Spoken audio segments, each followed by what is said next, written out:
इस क्लास के तहत हम लोग पार्ट्स ऑफ स्पीच पढ़ेंगे और पार्ट्स ऑफ स्पीच के तहत आपका टॉपिक चल रहा है वर्ब। ठीक है, वर्ब में आज हम लोग नॉन फाइनाइट वर्ब की स्टडी थोड़ा सा डिटेल में करेंगे। और वो नॉन फाइनाइट वर्ब देखिए, क्योंकि कल हमने आपको बता के छोड़ दिया था, अब आप लोगों को पढ़ना है नॉन फाइनाइट वर्ब। ठीक, आपको बताया गया था कि वह क्रिया जो कर्ता के अनुसार अपने व्यवहार में परिवर्तन नहीं करती है नॉन फाइनाइट वर्ब कहलाती है। कौन सी वर्ब कहलाती है? नॉन फाइनाइट वर्ब कहलाती है। ठीक, अब तीनों के बारे में थोड़ा सा डिटेल में पढ़ते हैं। इसमें केवल 3 क्रियाएं आती हैं। ठीक है, पहला है participle,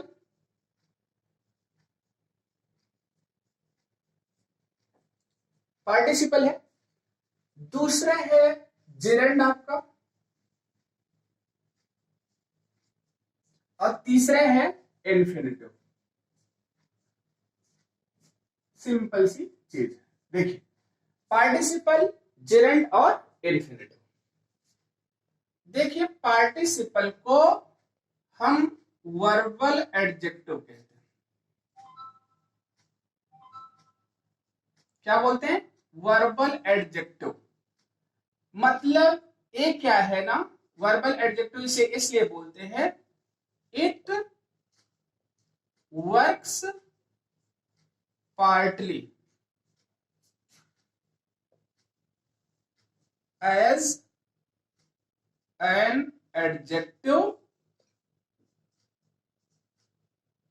and it works partly as an adjective and as a verb। मतलब दो चीजों का काम किया इसने। किसका? एडजेक्टिव का और वर्ब का। इसलिए इसे क्या कहा जाता है? वर्बल एडजेक्टिव कहा जाता है। अब आपको पता है कि एडजेक्टिव नाउन या प्रोनाउन की विशेषता बताता है, तो इसका मतलब पार्टिसिपल भी क्या है? नाउन या प्रोनाउन की विशेषता बताए। ये चीज क्लियर हो गई आपका? चलिए ठीक। जिरंड, जिरंड को हम वर्बल नाउन कहते हैं, ध्यान दीजिएगा। क्या बोलते हैं? Verbal noun. वर्बल नाउन का मतलब होता है क्रियार्थक संज्ञा। और ये क्या है ना, it works partly as a noun and partly as a verb। देखिए, एक क्रिया के रूप में भी काम करती है और नाउन के रूप में काम करती है। अब समझ में आ गया? ये आपका क्या हो गया? Verbal adjective. इसलिए इसे वर्बल नाउन कहते हैं। ये आपका दूसरा टॉपिक, आपको ये समझ में आना चाहिए। ठीक, तीसरा क्या है? ए इन्फिनिटिव। इन्फिनिटिव को भी हम वर्बल नाउन कहते हैं, ध्यान दीजिएगा। क्या बोलते हैं? वर्बल नाउन, मतलब क्रियार्थक संज्ञा। समझते चलिएगा आप लोग। और ये वर्बल नाउन हो गया, तो इसका मतलब सेम इसकी प्रक्रिया हो गई। क्या प्रक्रिया? कि यह भी ऐसे ही काम करेगा जैसे कौन करता है? जेरेंड करता है। अब क्लियर हो गया इतना? मतलब पार्टिसिपल, जेरेंड और इन्फिनिटिव, तीनों को एग्जांपल हमने बता दिया, बेसिक बता रहे हैं। इसकी डिफिनेशन में भी आप यही लिख लेंगे, इसमें भी यही लिख लेंगे, और इसमें आप इसको लिख लेंगे। तीनों अलग अलग टॉपिक में लिखेंगे। हम यहाँ कंपैरेटिव आपको बता रहे हैं, हम केवल समझा रहे हैं, आपको ये समझने की जरूरत है। अगला क्या है? अगर मान लीजिए हमको इसका एग्जाम्पल लिखना हुआ, ध्यान दीजिए, हमने लिख दिया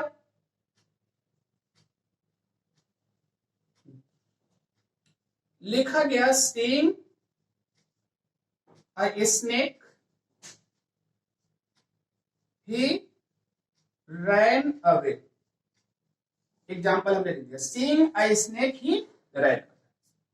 सांप देखते ही वह क्या हो गया? भाग गया। सांप देखते ही वह भाग गया। ये आपका एग्जाम्पल आया किसका, पार्टिसिपल का। यहीं पर हमने इसका एग्जाम्पल लिखा, ठीक है, और हमने लिखा सीइंग इज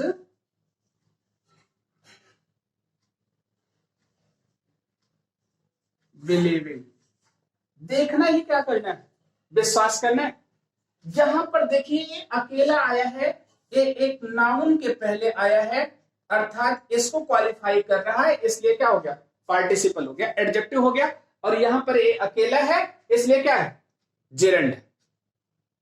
ठीक है, वर्बल नाउन है, देखिए ये दिखा, ये सब्जेक्ट हो गया, और एक किसके रूप में काम कर रहा है, कॉम्प्लीमेंट के रूप में काम कर रहा है। अब इतना समझ में।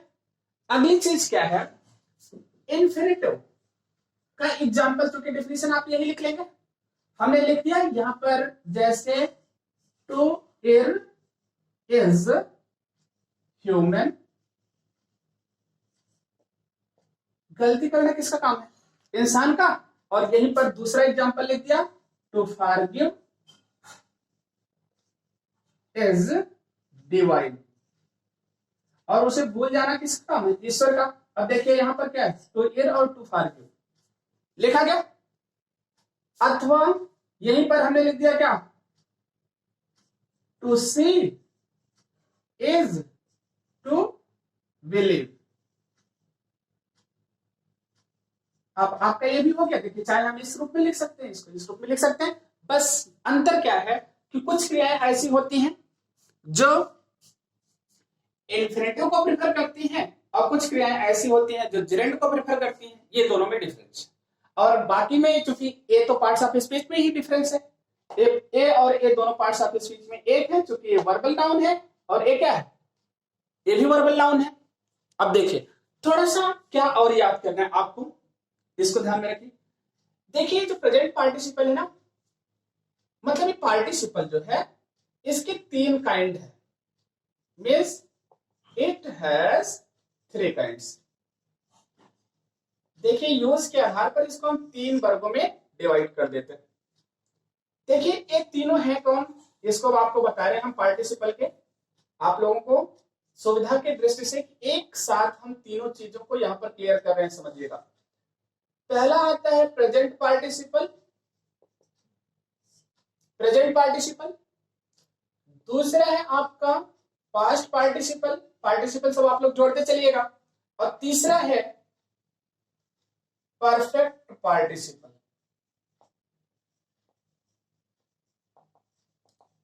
परफेक्ट पार्टिसिपल अब क्लियर हो गया, एक प्रेजेंट पार्टिसिपल हो गया, एक पास्ट पार्टिसिपल हो गया, एक परफेक्ट पार्टिसिपल हो गया। तो क्या जिरंड के भी रूप है क्या, देखिए इसके कोई रूप नहीं होते जिरंड के, बट इसकी पोजीशन होती है। पोजीशन मतलब स्थान, जैसे जितने स्थान पर हम नाउन का यूज करते हैं उतने स्थान पर हम जिरंड का यूज करते हैं। मतलब जिरंड की 5 पोजीशन होती है, और 5 पोजीशन एज ए सब्जेक्ट लिखा गया, एज अ कॉम्प्लीमेंट, देखिए इसी में एग्जांपल है। इसके बाद आता है as an object of preposition, preposition के ऑब्जेक्ट के रूप में, as an object of transitive verb, transitive verb के ऑब्जेक्ट के रूप में, और क्या, ठीक है, एब्सोल्यूट यूज ऑफ जिरंड, मतलब क्या, इसको एब्सोल्युटली भी हम यूज करते हैं, मतलब एज नाउन इन अपोजिशन, जैसे किसके रूप में, नाउन इन अपोजिशन के रूप में हम इसका यूटिलाइजेशन करते हैं। अब इतना समझ में आया। चलिए अगला क्या है, ए इन्फिनिटिव। अब इसके हम क्या होते हैं इन्फिनिटिव के, अगर इसके 5 पोजीशन है, मतलब कितनी पोजीशन, अगर हम कहते हैं 5 पोजीशन है, ध्यान रखिएगा इन्फिनिटिव के भी 5 पोजीशन है। कितनी पोजीशन, 5 पोजीशन इन्फिनिटिव के। लेकिन इन्फिनिटिव इसका भी 2 टाइप्स होता है, ध्यान रखिएगा, 2 प्रकार के। इन्फिनिटिव कितने प्रकार का होता है, 2 प्रकार का। एक आपका पहला हम सिंपल इन्फिनिटिव बोलते हैं, सिंपल इन्फिनिटिव, और दूसरे को हम बेयर इन्फिनिटिव बोलते हैं। क्या बोलते हैं, बेयर इन्फिनिटिव। सिंपल इंफिनिटिव क्या होता है, टू प्लस वर्ब की फर्स्ट फॉर्म होता है। Simple infinitive two plus verb की फर्स्ट फॉर्म, और वेयर इंफिनिटिव जो होता है ये विदाउट टू होता है, मतलब कि इसके साथ हम किसका प्रयोग नहीं करते, टू का प्रयोग नहीं करते। मतलब इंफिनिटिव दो प्रकार का, एक simple infinitive, bare infinitive. Gerund एक ही होता है, मतलब केवल आईएनजी फॉर्म में होता है, लेकिन इसकी पोजीशन 5 होती है, इसकी भी कितनी पोजीशन होती है, 5 पोजीशन।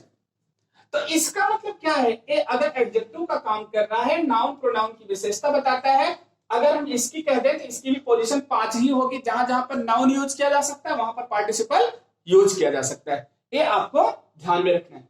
अभी तक जो आपको पढ़ाए समझिए, पहले वो आपको बताया गया कि नॉन फाइनाइट वर्ब का मतलब वो क्रिया होती है, नॉन फाइनाइट वर्ब वह क्रिया होती है जो कर्ता के अनुसार अपने व्यवहार में परिवर्तन नहीं करती, दैट्स कॉल्ड, उसे हम क्या कहते हैं, नॉन फाइनाइट वर्ब कहते हैं।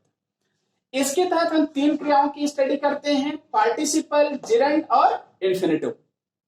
ठीक, पार्टिसिपल को हम वर्बल एडजेक्टिव कहते हैं, जिरंड को हम वर्बल नाउन कहते हैं, इन्फिनिटिव को भी हम वर्बल नाउन कहते हैं। ऐसा कहते क्यों हैं, बात इस पर आती है, क्योंकि ये दो का काम करता है, एडजेक्टिव और वर्ब का। वर्बल नाउन इसलिए दो का काम करता है, वर्ब और नाउन का, ये भी दो का काम करता है, वर्ब और नाउन का।